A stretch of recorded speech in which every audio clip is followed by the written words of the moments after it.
Hi മക്കളെ, organic chemistry basic principles എന്ന ചാപ്റ്ററിൻ്റെ മുഴുവൻ ഭാഗങ്ങളും നമ്മൾ അപ്ലോഡ് ചെയ്ത് കഴിഞ്ഞു. ഇന്ന് നമ്മൾ ഡിസ്കസ് ചെയ്യുന്നത് ഹൈഡ്രോ കാർബൺസ് എന്ന ചാപ്റ്ററാണ്. അപ്പോൾ നിങ്ങൾ ഈ വർഷത്തെ എൻട്രൻസ് എഴുതാൻ വേണ്ടിയിട്ട് ഉദ്ദേശിക്കുന്നവരാണെങ്കിൽ അത് മെഡിക്കൽ എൻട്രൻസ് ആവട്ടെ, എഞ്ചിനീയറിംഗ് എൻട്രൻസ് ആവട്ടെ, ഓർഗാനിക് കെമിസ്ട്രി അടക്കമുള്ള കെമിസ്ട്രിയിലെ മുഴുവൻ ഭാഗങ്ങളും നിങ്ങൾക്ക് ഫ്രീ ആയിട്ട് പഠിപ്പിച്ചു തരുന്ന ഒരു സീരീസാണ് നമ്മളിപ്പോൾ ഇവിടെ തുടങ്ങിയിട്ടുള്ളത്.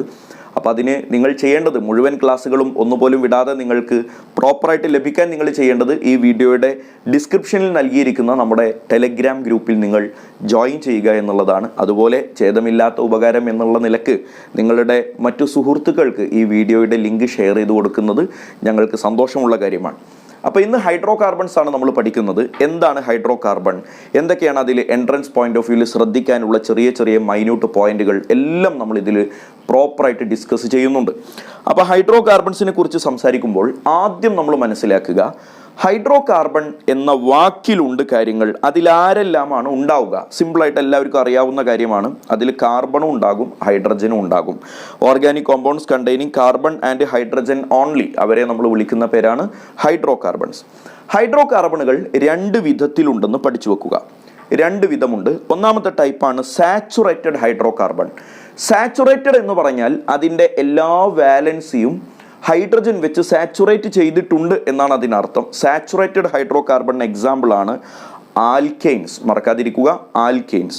ആൽക്കെയിനിനെ നമ്മൾ പാരഫീൻസ് എന്നും പേര് വിളിക്കാറുണ്ട്. അതും അവിടെ നോട്ട് ചെയ്ത് വെച്ചോളൂ. ആൽക്കെയിൻസിനെ പാരഫീൻസ് എന്ന് പേര് വിളിക്കാറുണ്ട്. അതിൻ്റെ കാരണം സിമ്പിളാണ്. പാരഫീൻ എന്ന് പറഞ്ഞാൽ ലീസ്റ്റ് റിയാക്റ്റീവ് എന്നാണ് അതിനർത്ഥം.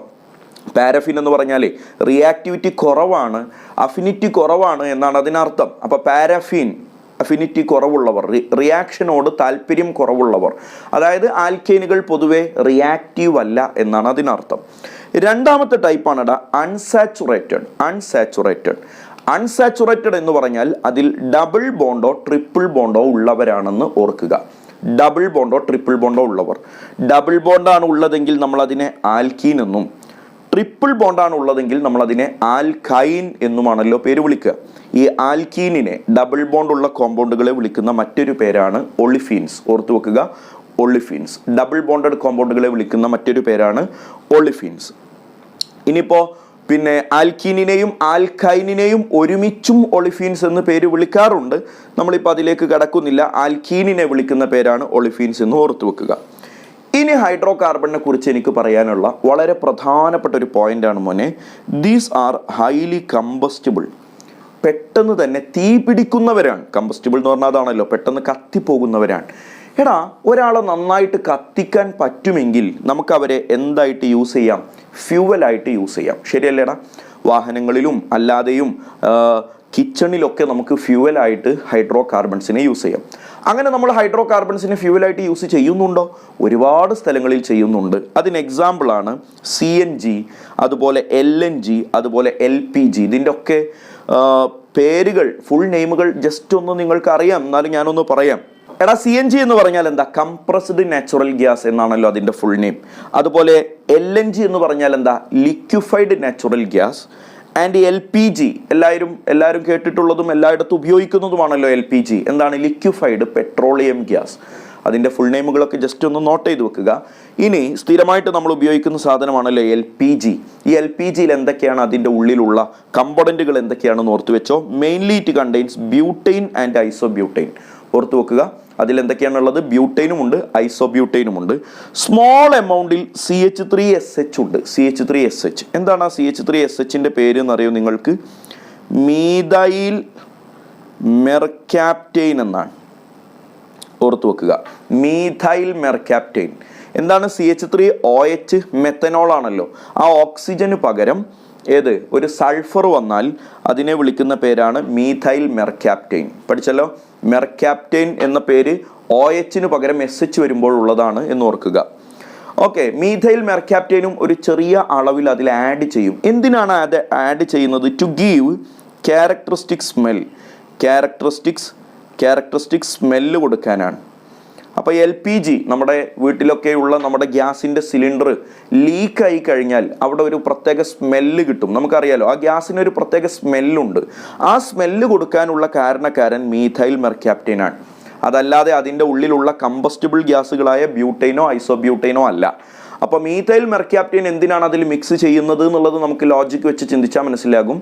ബാക്കിയുള്ള ഗ്യാസുകൾക്കൊന്നും സ്മെല്ലില്ലാത്തത് കൊണ്ട് തന്നെ സിലിണ്ടറിൽ നിന്ന് ഗ്യാസ് പുറത്തേക്ക് വന്നാലും നമ്മൾ ചിലപ്പോൾ തിരിച്ചറിയില്ല. അത് ചിലപ്പോൾ ഡേഞ്ചറസ് ആയിട്ടുള്ള സിറ്റുവേഷൻസിലേക്ക് വഴി നടത്തിയേക്കാം. അപ്പോൾ അത് ലീക്കായി കഴിഞ്ഞാൽ പെട്ടെന്ന് നമുക്കത് ഐഡൻറ്റിഫൈ ചെയ്യാനാണ് മീഥൈൽ മെർക്യാപ്റ്റൈൻ എന്നുള്ള ഒരു ഗ്യാസിനെ അതിൽ എക്സ്ട്രാ അതിൽ ആഡ് ചെയ്ത് വെച്ചിരിക്കുന്നത്. അതിനൊരു ക്യാരക്ടറിസ്റ്റിക് സ്മെല്ലുണ്ടെന്ന് ഓർക്കുക. മീഥൈൽ മെർക്യാപ്റ്റൈൻ്റെ കെമിക്കൽ ഫോർമുല CH3SH ആണെന്ന് മറക്കാതിരിക്കുക. ഇനി പണ്ടൊക്കെ എപ്പോഴും ചോദിച്ചിരുന്ന കാര്യമാണ്, എന്നാലും ഇനിയും ചോദിച്ചൂടായികയൊന്നുമില്ല. നമ്മുടെ ബുക്കുകളൊക്കെ എടുത്തു നോക്കിയാൽ, പ്രീവിയസ് ഇയറുകളുടെ ക്വസ്റ്റ്യനൊക്കെ എടുത്തു നോക്കിയാൽ എഞ്ചിനീയറിങ്ങിലും ഒരു അല്ലാത്ത എക്സാമുകളിലൊക്കെ ഈ ടൈപ്പ് ക്വസ്റ്റ്യൻസ് ഒരുപാട് കാണാം. അപ്പോൾ ഒന്ന് ഓർത്ത് വെച്ചോ, കമ്പസ്റ്റിബിലിറ്റി അഥവാ കത്താനുള്ള കഴിവ് എന്നാണല്ലോ കമ്പസ്റ്റിബിലിറ്റി എന്നുള്ളതുകൊണ്ട് ഉദ്ദേശിക്കുന്നത്. കത്താനുള്ള കഴിവ് എപ്പോഴാണ് കൂടുക? Inversely proportional to number of carbon ആണ്. പഠിച്ചടാ, inversely proportional to number of carbon. കാർബണിൻ്റെ എണ്ണം കുറയുമ്പോഴാണ് നന്നായി കത്തുക. മോർ നമ്പർ ഓഫ് കാർബൺ അഥവാ കാർബൺ കണ്ടന്റ് കൂടുമ്പോൾ കത്താനുള്ള കഴിവ് കുറയാണ് ചെയ്യുക. മനസ്സിലായല്ലോ? രണ്ടാമത്തെ ഒരു നോട്ട് ചെയ്യേണ്ട സാധനമാണ് combustibility inversely proportional to branching. അഥവാ അൺബ്രാഞ്ചഡ് ആയിട്ടുള്ള ഒരാളുണ്ടെങ്കിൽ that is more combustible than branched compounds. അപ്പോൾ ബ്രാഞ്ചിൻ്റെ എണ്ണം കൂടുന്നതിനനുസരിച്ച് കത്താനുള്ള കഴിവ് കുറയാണ് ചെയ്യുക. ചിന്തിച്ചു വെക്കുക. അപ്പോൾ ആരാ നല്ലോണം കത്തുക? ആരാണ് നല്ല കമ്പസ്റ്റിബിൾ? കാർബണിൻ്റെ എണ്ണം കുറവുള്ള, ബ്രാഞ്ച് ഒന്നുമില്ലാത്ത, സ്ട്രെയിറ്റ് ആയിട്ടുള്ള ആളുകളാണ് മോർ കമ്പസ്റ്റിബിൾ എന്ന് ഓർത്തു വെക്കുക. അപ്പോൾ അത് മനസ്സിലാക്കാൻ ഞാനിവിടെ ഒരു എക്സാമ്പിൾ നിങ്ങൾക്ക് തന്നിട്ടുണ്ട്. ഒരു ABC 3 കോമ്പൗണ്ട് തന്നിട്ടുണ്ട്. ഇതിലാരാണ് ഏറ്റവും നന്നായി കത്തുക എന്നാണ് ചോദ്യം. നന്നായി കത്തുക, ഇതിൻ്റെ കമ്പസ്റ്റിബിലിറ്റിയുടെ ഓർഡറാണ് നമ്മളിവിടെ ചർച്ച ചെയ്യുന്നത്. കമ്പസ്റ്റിബിലിറ്റിയുടെ ഓർഡറാണ് കേട്ടോ ചർച്ച ചെയ്യുന്നത്. കമ്പസ്റ്റിബിലിറ്റിയുടെ ഓർഡർ നല്ലോണം കേൾക്ക്. ഞാൻ ആദ്യം പറഞ്ഞ റൂളിനെ ആദ്യം മനസ്സിലാക്കണം. Inversely proportional to number of carbon atom അല്ലേ? അതുകൊണ്ട് തന്നെ ABC എന്ന 3 കോമ്പൗണ്ടുകളിലുള്ള കാർബൺ ആറ്റങ്ങളുടെ എണ്ണം ആദ്യം നോട്ട് ചെയ്യണം. ഇവിടെ 4 കാർബൺ ആണ്, ഇവിടെ 3 കാർബൺ ആണ്, ഇവിടെ 4 കാർബൺ ആണ്. അപ്പോൾ കാർബൺ ആറ്റത്തിൻ്റെ എണ്ണം കുറവുള്ളവനാര് എന്ന് ആദ്യം കണ്ടെത്തണം. അതാരാണ്? ഇവിടെ B അല്ലേ കാർബൺ ആറ്റത്തിൻ്റെ എണ്ണം ഏറ്റവും കുറവ്. അപ്പോൾ അവനാണ് ഏറ്റവും കൂടുതൽ കമ്പസ്റ്റിബിൾ. പിന്നെ Aയും Cയും വരും. കാര്യം Aയിലും Cയിലും 4 കാർബൺ ഉണ്ട്. അതിൽ തന്നെ ആരാണ് മോർ കമ്പസ്റ്റിബിൾ എന്ന് ചിന്തിച്ചാൽ മനസ്സിലാകും. ബ്രാഞ്ചിൻ്റെ എണ്ണം കൂടിയാൽ കമ്പസ്റ്റിബിലിറ്റി കുറയും. അതല്ലേ നേരത്തെ നമ്മൾ പഠിച്ചത്? കമ്പസ്റ്റിബിലിറ്റി ഇൻവേഴ്സ്ലി പ്രൊപ്പോർഷണൽ ടു ബ്രാഞ്ചിങ് ആണ്. അപ്പോൾ ബ്രാഞ്ച് ഒന്നുമില്ലാത്ത A ആണ് AC എന്ന് പറയുന്ന 2 ആളുകളുടെ കൂട്ടത്തിൽ നന്നായി കത്തുക.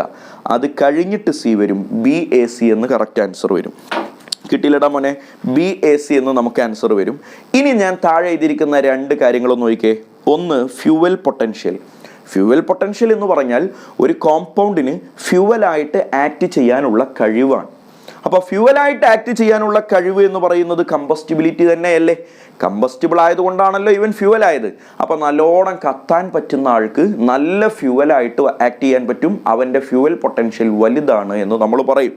അപ്പോൾ എങ്ങനെയാണോ കമ്പസ്റ്റിബിലിറ്റിയുടെ ഓർഡർ, അതേ ഓർഡറിലാണ് fuel potential. B greater than A greater than C. കിട്ടിയല്ലോ മോനെ? അടുത്തത് 2 നോക്കിക്കേ. റേറ്റ് ഓഫ് പൊല്യൂഷൻ ആണ്. റേറ്റ് ഓഫ് പൊല്യൂഷൻ എന്താ? റേറ്റ് ഓഫ് പൊല്യൂഷൻ ഉണ്ടാക്കുന്നതിൻ്റെ അളവ് ഫ്യൂവൽ പൊട്ടൻഷ്യലിന് നേരെ ഓപ്പോസിറ്റ് ആയിരിക്കും. കാര്യം ഒരാൾ നന്നായി കത്തി അങ്ങോട്ട് തീരുകയാണല്ലോ. അപ്പോൾ അയാൾ കംപ്ലീറ്റ്ലി എനർജി ആയിട്ടാണ് മാറുകയാണ്. ആ കത്താനുള്ള കഴിവ് കുറയുമ്പോഴാണ് ഇവിടെ എന്തുണ്ടാവുക? Pollution create ചെയ്യപ്പെടുക. അപ്പോൾ നിങ്ങളിങ്ങനെ കണ്ടിട്ടുണ്ടാകും, പണ്ടത്തെ വിറകിൻ്റെ അടുപ്പൊക്കെ കത്തുന്ന സമയത്ത് ഒരുപാട് പുക പുറത്തേക്ക് വരും. ആ പുക എന്താണ്? പൊല്യൂഷനാണ്. കാര്യം എന്താ?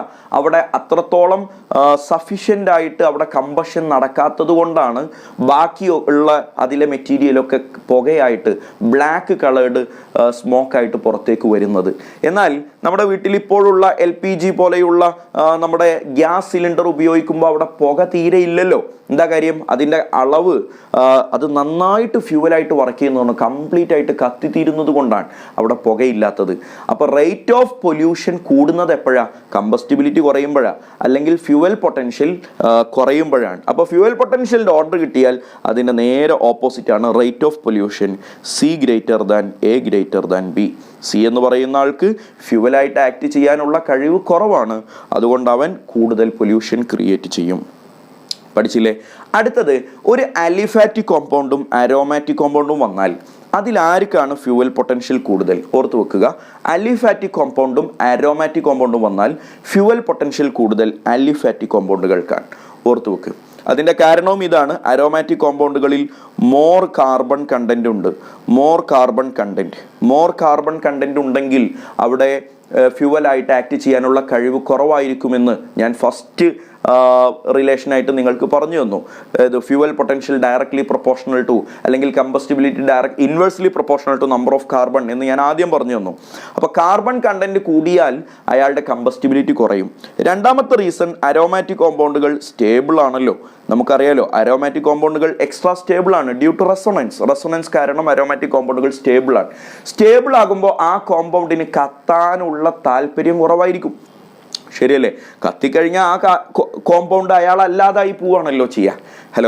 ഒരു കോമ്പൗണ്ട് അയാളല്ലാതായി മാറുകയാണ് ചെയ്യുക.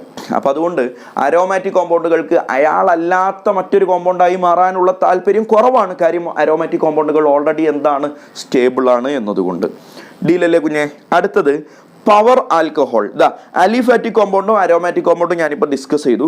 അലിഫാറ്റിക് കോമ്പൗണ്ടും അരോമാറ്റിക് കോമ്പൗണ്ടും തമ്മിൽ ആരാണ് കമ്പസ്റ്റിബിലിറ്റി കൂടുതൽ, ആർക്കാണ് ഫ്യൂവൽ പൊട്ടൻഷ്യൽ കൂടുതൽ? ആർക്കാണടാ? അലിഫാറ്റിക് കോമ്പൗണ്ടുകൾക്കാണ് ഫ്യൂവൽ പൊട്ടൻഷ്യൽ കൂടുതൽ. അടുത്തതൊന്ന് നോട്ട് ചെയ്ത് വെക്കേണ്ട സാധനമാണ്. പവർ ആൽക്കഹോൾ എന്ന് പറഞ്ഞാൽ ആരാണെന്ന് ജസ്റ്റ് ഒന്ന് ഓർത്ത് വെക്കുക. ആൽക്കഹോൾ പ്ലസ് പെട്രോൾ മിക്സ്ചറാണ്. ആൽക്കഹോൾ 20%, പെട്രോൾ 80%, എന്ന് മറക്കാതിരിക്കുക. ജസ്റ്റ് ഒന്ന് നോട്ട് ചെയ്ത് പഠിച്ചു വെക്കുക. ക്വസ്റ്റ്യൻ വന്നാൽ ഡയറക്റ്റ് ക്വസ്റ്റ്യൻ, അതല്ലാതെ ഇതിൽ വേറെ ട്വിസ്റ്റ് ഒന്നുമില്ല, കാണാതെ പഠിക്കുക. നെക്സ്റ്റ്, ഫിസിക്കൽ പ്രോപ്പർട്ടീസ് ആണ്. ഇതുകൂടി പറഞ്ഞു കഴിഞ്ഞാൽ ഈ സെഷൻ നമ്മൾ അവസാനിപ്പിക്കും. ഫിസിക്കൽ പ്രോപ്പർട്ടീസിൽ പ്രധാനമായും നമുക്ക് 4 കാര്യങ്ങളാണ് പഠിക്കാനുള്ളത്. ഒന്ന്, ഫിസിക്കൽ സ്റ്റേറ്റ് പഠിക്കണം. 2, ബോയിലിംഗ് പോയിന്റ് പഠിക്കണം. 3, മെൽറ്റിംഗ് പോയിന്റ് പഠിക്കണം. 4, ഡെൻസിറ്റി പഠിക്കണം. ഈ 4 കാര്യങ്ങൾ പറയുകയാണ്. NCERTയുടെ ഓർഡറിൽ അല്ല കേട്ടോ നമ്മൾ ഹൈഡ്രോ കാർബണിനെ ഡീൽ ചെയ്യുക. NCERT എങ്ങനെയാണ് പറയണേ? ആദ്യം ആൽക്കേനിനെ കുറിച്ച് എല്ലാ കാര്യങ്ങളും പറഞ്ഞിട്ട് ആൽക്കീനിനെ കുറിച്ച് എല്ലാ കാര്യങ്ങളും പറയും. അപ്പോഴുണ്ടാകുന്ന ഒരു പ്രാക്ടിക്കൽ ബുദ്ധിമുട്ട് എന്താണെന്ന് വെച്ചാൽ, ഒരേപോലെയുള്ള റിയാക്ഷൻസ് പല സ്ഥലങ്ങളിലായിട്ടാണ് വരിക. ആൽക്കേനിൻ്റെ കെമിക്കൽ പ്രോപ്പർട്ടി, ആൽക്കീനിൻ്റെ കെമിക്കൽ പ്രോപ്പർട്ടി, ആൽക്കീനിൻ്റെ കെമിക്കൽ പ്രോപ്പർട്ടി, ആൽക്കൈനിൻ്റെ കെമിക്കൽ പ്രോപ്പർട്ടിയിലൊക്കെ സിമിലാരിറ്റികളുണ്ട്. ആ സിമിലാരിറ്റി ഉള്ള റിയാക്ഷൻസ് ഒരുമിച്ച് പഠിക്കാൻ പറ്റാതെ പോകും. അതുകൊണ്ട് നമ്മൾ ആ ഓർഡറിനെ ഒന്ന് പൊളിച്ചെഴുതിയിട്ട് നമ്മളുടേതായ ഓർഡറിലാണ് ഞാൻ നിങ്ങൾക്ക് ഹൈഡ്രോ കാർബൺ പഠിപ്പിച്ചു തരുന്നത്. ആ ഓർഡർ ഇങ്ങനെയാണ്. ആദ്യം നമ്മൾ ഫിസിക്കൽ പ്രോപ്പർട്ടീസ് കംപ്ലീറ്റ് പറയും. എന്നിട്ട് നമ്മൾ മെത്തേഡ് ഓഫ് പ്രിപ്പറേഷൻ ഫുള്ള് പറയും. ആൽക്കെയിൻ, ആൽക്കീൻ, ആൽക്കൈൻ, ബെൻസീൻ, എല്ലാ ആൾക്കാരുടെയും മെത്തേഡ് ഓഫ് പ്രിപ്പറേഷൻ പറയും. അതും പറഞ്ഞു കഴിഞ്ഞിട്ടാണ് നമ്മൾ chemical property alkane, alkene, alkyne, benzene, അങ്ങനെയാണ് നമ്മൾ ഡിസ്കസ് ചെയ്യുക. അങ്ങനെ ഡിസ്കസ് ചെയ്താലുള്ള ഗുണം ഒരുപോലെയുള്ള റിയാക്ഷൻസ് ഒരുമിച്ച് കാണാൻ പറ്റുമെന്നതാണ്. അതുകൊണ്ട് തന്നെ നിങ്ങൾക്ക് ടൈം ഒരുപാട് ലാഭമായിരിക്കും. കാത്തിരിക്കുക. ഫിസിക്കൽ പ്രോപ്പർട്ടീസിൽ ആദ്യം ഞാൻ പറയുന്നത് ഫിസിക്കൽ സ്റ്റേറ്റ് ആണ്.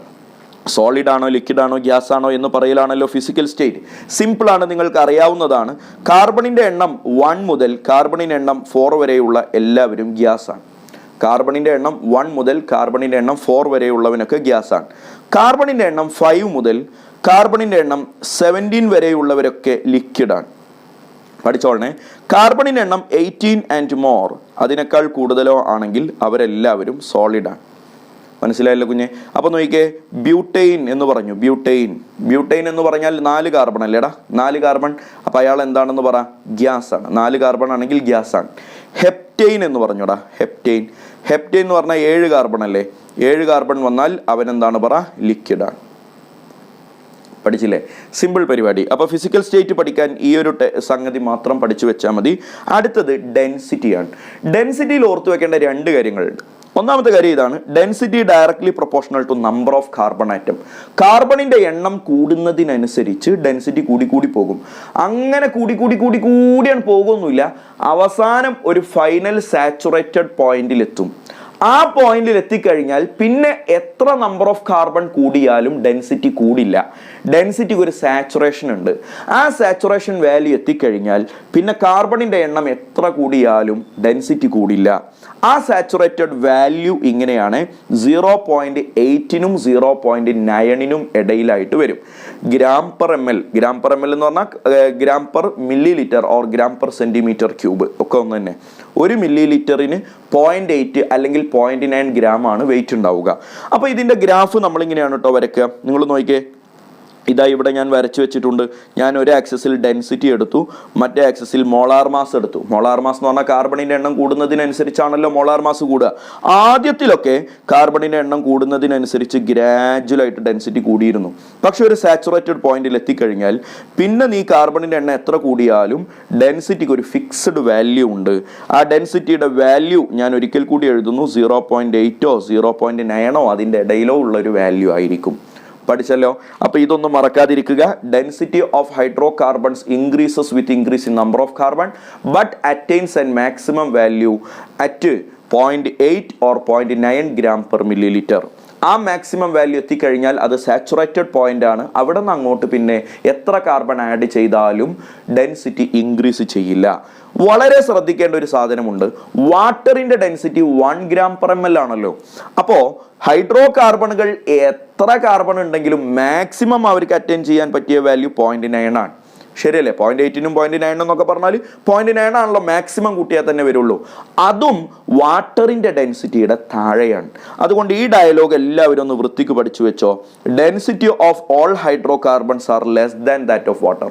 എല്ലാ ഹൈഡ്രോ കാർബണിന്റെയും ഡെൻസിറ്റി വാട്ടറിന്റെ ഡെൻസിറ്റിയേക്കാൾ താഴെയാണ്. അപ്പോൾ ഫിസിക്കൽ സ്റ്റേറ്റ് പഠിച്ചു, ഡെൻസിറ്റി പഠിച്ചു. അടുത്തതടാ ബോയിലിംഗ് പോയിന്റ് ആണ്. ബോയിലിംഗ് പോയിന്റ് എപ്പോഴും ചോദിക്കാറുള്ള സാധനമാണ്. ഫിസിക്കൽ പ്രോപ്പർട്ടീസിന്റെ കൂട്ടത്തിൽ ഏറ്റവും ഇമ്പോർട്ടൻ്റ് ആണ് ബോയിലിംഗ് പോയിന്റ്. ബോയിലിംഗ് പോയിന്റ് കാണാൻ അല്ലെങ്കിൽ കമ്പയർ ചെയ്യാൻ 2 റൂള് നിങ്ങൾ ഓർത്തു വെക്കേണ്ടതുണ്ട്. ഒന്നാമത്തെ റൂളാണ് ഞാൻ ആദ്യം എഴുതി വെച്ചിരിക്കുന്നത്. Boiling point directly proportional to number of carbon atom. അത് ആദ്യം ഹൃദയത്തിൽ ആണി അടിച്ചങ്ങോട്ട് വെക്ക്. നമ്പർ ഓഫ് കാർബൺ ആറ്റം കൂടിക്കഴിഞ്ഞാൽ ബോയിലിംഗ് പോയിന്റ് കൂടും. നമ്പർ ഓഫ് കാർബൺ ആറ്റം കൂടിക്കഴിഞ്ഞാൽ ബോയിലിംഗ് പോയിന്റ് കൂടും. അതാണ് ആദ്യം നോക്കേണ്ടത്. ആദ്യം നോക്കേണ്ടത് നമ്പർ ഓഫ് കാർബൺ ആറ്റം ആണ്. നിങ്ങൾ നോക്കിക്കേടാ, ഒന്നാമത്തെ കോമ്പൗണ്ട് നോക്കിക്കേ. ഒരു CH3 പിന്നെ CH2 5 ടൈംസ് CH3.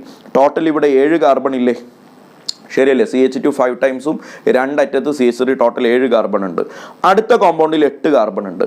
ഒന്നും നോക്കണ്ട, കാർബൺ ആറ്റം എവിടെയാണോ കൂടുതൽ അവിടെയാണ് ബോയിലിംഗ് പോയിന്റ് കൂടുതൽ. അപ്പോൾ order of boiling point B greater than A ആണ്. അപ്പൊ ആദ്യം നോക്കേണ്ടത് കാർബൺ ആറ്റത്തിന്റെ എണ്ണമാണ്. വീണ്ടും വീണ്ടും വീണ്ടും വീണ്ടും വീണ്ടും ഞാൻ പറയുന്നു, ആദ്യം നോക്കേണ്ടത് കാർബൺ ആറ്റത്തിന്റെ എണ്ണമാണ്. ആ കാർബൺ ആറ്റത്തിന്റെ എണ്ണം സെയിം ആണെങ്കിൽ മാത്രം രണ്ടാമത്തെ റൂളിനെ ഡിപ്പെൻഡ് ചെയ്യുക. ഹലോ, അതും നന്നായി മനസ്സിലാക്കി വെക്കണേ. ഈവൻ റിപ്പീറ്റേഴ്സ് അടക്കം തെറ്റിച്ചു പോകുന്ന ഒരു സാധനമാണ്. കാർബൺ ആറ്റത്തിന്റെ എണ്ണം സെയിം ആണെങ്കിൽ മാത്രമാണ് റൂൾ നമ്പർ 2ലേക്ക് പോവേണ്ടത്. If number of carbon atom same, carbon ആറ്റത്തിന്റെ എണ്ണം സെയിം ആണെങ്കിൽ rule number 2 is applicable. What is rule number 2? Boiling point inversely proportional to branching. ബ്രാഞ്ചിന്റെ എണ്ണം കൂടുന്നതിനനുസരിച്ച് ബോയിലിംഗ് പോയിന്റ് കുറയുന്നു. Boiling point inversely proportional to branching. ബ്രാഞ്ചിന്റെ എണ്ണം കൂടുന്നതിനനുസരിച്ച് ബോയിലിംഗ് പോയിന്റ് കുറയുന്നു. അപ്പൊ അതിന് ഞാൻ എക്സാമ്പിൾ കാണിച്ചു തരാം. ഇവിടെ നോക്ക്, ABC. എടാ, ബ്രാഞ്ചിന്റെ കഥ പറയണമെങ്കിൽ, ബ്രാഞ്ചുകളുടെ എണ്ണം നോക്കണമെങ്കിൽ കാർബണിന്റെ എണ്ണം ഈക്വൽ ആയിരിക്കണം. അപ്പൊ നോക്ക്, ഓപ്ഷൻ എയിൽ എത്ര കാർബൺ ഉണ്ട്? 5 കാർബൺ. ഓപ്ഷൻ ബിയിലും 5 കാർബൺ. ഓപ്ഷൻ സിയിലും 5 കാർബൺ. ഓക്കെ, കാർബണിന്റെ എണ്ണം എല്ലായിടത്തും സെയിം ആണ്. എങ്കിൽ മാത്രമേ ബോയിലിംഗ് പോയിന്റ് കൺസിഡർ ചെയ്യാൻ നീ ബ്രാഞ്ചിനെ നോക്കാൻ പാടുള്ളൂ. ഓപ്ഷൻ എയിൽ ബ്രാഞ്ച് ഒന്നുമില്ല. ഓപ്ഷൻ ബിയിൽ 1 ബ്രാഞ്ച് ഉണ്ട്. ഓപ്ഷൻ സിയിൽ 2 ബ്രാഞ്ചുകളുണ്ട്. ബ്രാഞ്ചിന്റെ എണ്ണം കൂടിയാൽ ബോയിലിംഗ് പോയിന്റ് കുറയും. ബ്രാഞ്ച് ഒന്നുമില്ലാത്ത എക്ക് ബോയിലിംഗ് പോയിന്റ് കൂടുതലായിരിക്കും. ബ്രാഞ്ചുകളുടെ എണ്ണം കൂടുതലുള്ള സിക്ക് ബോയിലിംഗ് പോയിന്റ് കുറവായിരിക്കും. And this is the order of boiling point. പഠിച്ചല്ലോ. ഇത് രണ്ടും ക്ലബ് ചെയ്തിട്ട് ഞാനൊരു ക്വസ്റ്റ്യൻ ഇവിടെ ക്ലബ് ചെയ്യല്ല, കൺഫ്യൂഷൻ ഉണ്ടാവാതിരിക്കാൻ വേണ്ടിയിട്ട് പറയാണ്. മോനെ ഇവിടെ നോക്ക്, A ആണോ B ആണോ ബോയിലിംഗ് പോയിന്റ് കൂടുതൽ എന്ന് ഞാൻ ഒരിക്കൽ കൂടി പറയാണ്. ഞാൻ നേരത്തെ ആണി അടിച്ച് ഉറപ്പിച്ച് വെക്കാൻ പറഞ്ഞ കോൺസെപ്റ്റിനെ ഇവിടെ ആവശ്യമുണ്ട്. A ആണോ B ആണോ ബോയിലിംഗ് പോയിന്റ്? കൂടുതൽ എന്നാണ് എൻ്റെ ചോദ്യം. ചില കുട്ടികൾക്ക് തോന്നും എ ആണ്. എന്താ സാറേ, എന്താ അതിന് കാരണം എന്ന് ചോദിക്കുമ്പോൾ അവർ പറയും, സാറേ എയിൽ ബ്രാഞ്ച് ഒന്നും ഇല്ലല്ലോ, ബിയിലല്ലേ ബ്രാഞ്ച് കൂടുതലുള്ളത്. അപ്പോൾ ഈ ബ്രാഞ്ച് എന്നുള്ളതിൻ്റെ കളികൾ അതുമാത്രം മനസ്സിൽ വിചാരിക്കുന്ന ആൾക്കാർ ഇത് തെറ്റിക്കും. എടാ, ബ്രാഞ്ച് ഉണ്ടോ ഇല്ലേന്ന് നോക്കേണ്ടത് കാർബണിൻ്റെ എണ്ണം ഈക്വൽ ആണെങ്കിലാണ്. ഇവിടെ ഞാനത് പലതവണ പറഞ്ഞു. കാർബണിൻ്റെ എണ്ണം ഈക്വൽ ആണോ എന്ന് നോക്കടാ. എയിൽ 4 കാർബണും ബിയിൽ 5 കാർബണും അല്ലേ ഉള്ളത്. അപ്പോൾ ഇവിടെ കാർബണിൻ്റെ എണ്ണം ഈക്വൽ അല്ല. കാർബണിൻ്റെ എണ്ണം ഈക്വൽ അല്ലെങ്കിൽ ബ്രാഞ്ച് എന്നുള്ള ഒരു കോൺസെപ്റ്റിലേക്ക് പോവാനേ പാടില്ല. ആദ്യത്തെ റൂള് മാത്രമാണ് നോക്കേണ്ടത്. Boiling point directly proportional to number of carbon atom. Here the number of carbon atom is greater in compound B. അപ്പോൾ ബി ഗ്രേറ്റർ ദാൻ എ ആണ് ബോയിലിംഗ് പോയിന്റ്, അല്ലാതെ എ ഗ്രേറ്റർ ദാൻ ബി അല്ല. പഠിച്ചോ? അപ്പൊ കാർബണിന്റെ എണ്ണമാണ് ആദ്യം നോക്കേണ്ടത്. അത് ഈക്വൽ ആണെങ്കിൽ മാത്രം ബ്രാഞ്ചുകളിലേക്ക് നോക്കുക. Then last one melting point ആണ്. മെൽറ്റിംഗ് പോയിന്റ് കുറച്ച് കൺഫ്യൂസിങ് ആണ്, അതല്ലെങ്കിൽ കുറച്ച് ഡിസോർഡർ ആണ്. അതുകൊണ്ട് തന്നെ റെഗുലർലി മെൽറ്റിംഗ് പോയിന്റിനെ കുറിച്ച് ക്വസ്റ്റ്യൻ ചോദിക്കാറില്ല. എന്നാലും മെൽറ്റിംഗ് പോയിന്റിനെ കുറിച്ച് നീ അറിഞ്ഞു വെക്കേണ്ട കാര്യങ്ങൾ ഞാൻ പറഞ്ഞുതരാം. Generally melting point directly proportional to number of carbon atom. കാർബണിന്റെ എണ്ണം കൂടുന്നതിനനുസരിച്ച് മെൽറ്റിംഗ് പോയിന്റ് കൂടുകയാണ് ചെയ്യുക. പക്ഷേ അവിടെ ലാർജ് ഡിഫറൻസ് കാണിക്കണം. ഞാൻ കാണിച്ചു തരാം. ഇതാ നോക്കിയേ, C5H12 എന്ന് പറയുന്നിടത്ത് 5 കാർബണും C10H22 എന്ന് പറയുന്നിടത്ത് 10 കാർബണും ഉണ്ടല്ലോ. അപ്പോൾ ആർക്കാ മെൽറ്റിംഗ് പോയിന്റ് കൂടുതൽ എന്ന് ചോദിച്ചാൽ 10 കാർബൺ ഉള്ള ആൾക്കാണ് മെൽറ്റിംഗ് പോയിന്റ് കൂടുതൽ. ജനറലി അങ്ങനെയാണല്ലോ, കാർബണിന്റെ എണ്ണം കൂടുന്നതിനനുസരിച്ച് മെൽറ്റിംഗ് പോയിന്റ് കൂടും. ഇവിടെ നോക്കിയേ, ഇവിടെ ഉള്ള കാർബൺ ആറ്റത്തിന്റെ എണ്ണം 5ഉം മറ്റേ കാർബൺ ആറ്റത്തിന്റെ എണ്ണം 10ഉമാണ്. രണ്ടും തമ്മിൽ നല്ല വ്യത്യാസമുണ്ട്. അടുത്തടുത്ത സംഖ്യകളാകുമ്പോൾ ഇതിൽ ചെറിയ പ്രശ്നങ്ങളൊക്കെ ഉണ്ട്. ദൂരെയുള്ള 2 സംഖ്യകളാണെങ്കിൽ വലിയ പ്രശ്നമൊന്നുമില്ല. ദൂരെയുള്ള 2 കാർബൺ ആറ്റത്തിന്റെ എണ്ണം ഒരു 3ഉം ഒരു 10ഉം, അല്ലെങ്കിൽ ഒരു 8ഉം ഒരു 15ഉം, അതിലൊന്നും നമുക്ക് വലിയ വിഷയങ്ങളൊന്നുമില്ല. കൂടുതൽ കാർബൺ എവിടെയാണോ അവിടെയാണ് മെൽറ്റിംഗ് പോയിന്റ് കൂടുതൽ. പക്ഷേ അടുത്തടുത്ത വാല്യൂസ് ആകുമ്പോൾ മെൽറ്റിംഗ് പോയിന്റിന് ചെറിയൊരു കുറുമ്പുണ്ട്. മെൽറ്റിംഗ് പോയിന്റിന്റെ കുറുമ്പാണ് ഞാൻ ഇവിടെ മെൽറ്റിംഗ് പോയിന്റിന്റെ ഗ്രാഫായിട്ട് കാണിച്ചിരിക്കുന്നത്. ഒരു ആക്സിസിൽ മെൽറ്റിംഗ് പോയിന്റ്, മറ്റേ ആക്സിസിൽ നമ്പർ ഓഫ് കാർബൺ ആറ്റം. നോക്കിക്കേട്ടാ, ഇവിടെ ഇങ്ങനെ സിഗ്സാഗ് ആയിട്ടല്ലേ ഈ ഗ്രാഫ് കാണണേ. ആദ്യം ഒന്ന് കൂടി, പിന്നൊന്ന് കുറഞ്ഞു, പിന്നൊന്ന് കൂടി, പിന്നൊന്ന് കുറഞ്ഞു, പിന്നൊന്ന് കൂടി, പിന്നൊന്ന് കുറഞ്ഞു, പിന്നൊന്ന് കൂടി, പിന്നൊന്ന് കുറഞ്ഞു, അങ്ങനെയാണ്. എവിടെയാണ് ഈ കൂടുന്നത് എന്നറിയാം നിങ്ങൾക്ക്? ഞാനിവിടെ എഴുതി വെച്ചിട്ടുണ്ട്. ഓഡ് നമ്പർ ഓഫ് കാർബൺ ആറ്റത്തിൽ നിന്ന് ഈവൺ നമ്പർ ഓഫ് കാർബൺ ആറ്റത്തിലേക്ക് പോകുമ്പോഴാണ് ഇൻക്രീസ് ചെയ്യുക. അപ്പോൾ നിങ്ങൾ മനസ്സിലാക്കണം, ഇവിടെ ഒരു ഓഡ് നമ്പർ ആയിരിക്കും, ഇവിടെ ഒരു ഈവൺ നമ്പർ ആയിരിക്കും. ഏതെങ്കിലും ഒരു ഈവൺ നമ്പർ, ഒരു 6ഓ 8ഓ അങ്ങനെ എന്തെങ്കിലും ആയിരിക്കും. അപ്പോൾ സ്വാഭാവികമായിട്ടും നെക്സ്റ്റ് കാർബൺ ഇങ്ങനെ പോയി. എടാ, ഓഡ് നമ്പർ എന്ന് പറഞ്ഞാൽ കാർബൺ ആറ്റത്തിന്റെ എണ്ണമാണ്. 3 carbon, 4 carbon, 5 carbon, 6 carbon, 7 carbon, 8 carbon, അങ്ങനെയാണല്ലോ കാർബണിന്റെ എണ്ണം ഇങ്ങനെ കൂടുകയാണല്ലോ. അപ്പോൾ ഈവൺ ആണെങ്കിൽ താഴെ വീണ്ടും ഓഡ്, ഇവിടെ വീണ്ടും ഈവൺ, ഇവിടെ വീണ്ടും ഓഡ്, ഇവിടെ വീണ്ടും ഈവൺ, അങ്ങനെയല്ലേ വരിക. അപ്പോൾ നിങ്ങൾ ചിന്തിക്ക്, ഇതാ നോക്കടാ, എവിടെ നിന്ന് എങ്ങോട്ട് പോകുമ്പോൾ, ഓഡിൽ നിന്ന് ഈവണിലേക്ക് പോകുമ്പോൾ, ഓഡിൽ നിന്ന് ഈവണിലേക്ക് പോകുമ്പോൾ എന്ന് പറഞ്ഞാൽ ഇതല്ലേ ആ ഗ്രാഫ്. ഓഡിൽ നിന്ന് ഈവൺ നമ്പറിലേക്ക് പോകുമ്പോൾ melting point increases. Then even നമ്പറിൽ നിന്ന് ഓഡ് നമ്പറിലേക്ക് വരുമ്പോൾ മെൽറ്റിംഗ് പോയിന്റ് ഡിക്രീസസ്. കണ്ടോ, ഈവൺ നമ്പർ ഇവിടെയാണ്, അതിൽ നിന്ന് ഓഡ് നമ്പറിലേക്ക് വരുമ്പോൾ മെൽറ്റിംഗ് പോയിന്റ് ഡിക്രീസസ്. പിന്നെയും കൂടുന്നു, പിന്നെയും കുറയുന്നു, പിന്നെയും കൂടുന്നു, പിന്നെയും കുറയുന്നു, അങ്ങനെ. അപ്പോൾ അതുകൊണ്ട് അതിനൊരു ജനറലൈസ്ഡ് സംഭവങ്ങൾ പഠിക്കൽ ഭയങ്കര ബുദ്ധിമുട്ടാണ്. പക്ഷെ ഒരു കാര്യം നിങ്ങൾ ഓർത്തു വെക്കുക, ടോട്ടൽ ഹൈഡ്രോ കാർബണുകൾക്കിടയിൽ മെൽറ്റിംഗ് പോയിന്റിന്റെ വാല്യൂ ഏറ്റവും കുറവുള്ളവൻ ആരാണെന്ന് ഓർത്തു വെച്ചോളണം. അത് നമ്മുടെ പ്രൊപ്പൈനാണ്. ഓർത്തു വെക്ക്, പ്രൊപ്പൈനാണ്. ഓർത്തു വെക്കടാ, പ്രൊപ്പൈനാണ്. അപ്പം മീഥൈനിന്റെ ബോയിലിംഗ് പോയിന്റ് ഇതാണെങ്കിൽ ഈഥൈനിന്റെ ബോയിലിംഗ് പോയിന്റ് കുറച്ച് കൂടും. ഓഡ് ടു ഈവൺ കൂടുന്നാണല്ലോ പറഞ്ഞത്. പ്രൊപ്പൈനിലേക്കൊന്നാണ് കുറയല്ലേ വേണ്ടത്, ഈവൺ ടു ഓഡ് കുറയുമല്ലോ. ആ കുറച്ചിൽ കുറച്ച് അധികം വരുന്നുണ്ട്. അങ്ങനെ പ്രൊപ്പൈൻ്റെത് കുറച്ചധികം കുറയുന്നുണ്ട്. പഠിച്ചില്ലേ? പിന്നെ ബ്യൂട്ടൈൻ വീണ്ടും കൂടുന്നു. അങ്ങനെ പോണേ. അപ്പോൾ ഏറ്റവും കുറവ് എവിടെയാണെന്ന് ചോദിച്ചാൽ ഗ്രാഫ് പ്രകാരം അത് പ്രൊപ്പൈൻ ആണ്. ഓർത്തു വെക്കുക. അപ്പോൾ ഇതോടുകൂടെ നമ്മൾ ഫിസിക്കൽ പ്രോപ്പർട്ടീസിൽ പഠിക്കാനുള്ള 4 കാര്യങ്ങൾ പഠിച്ചു കഴിഞ്ഞു.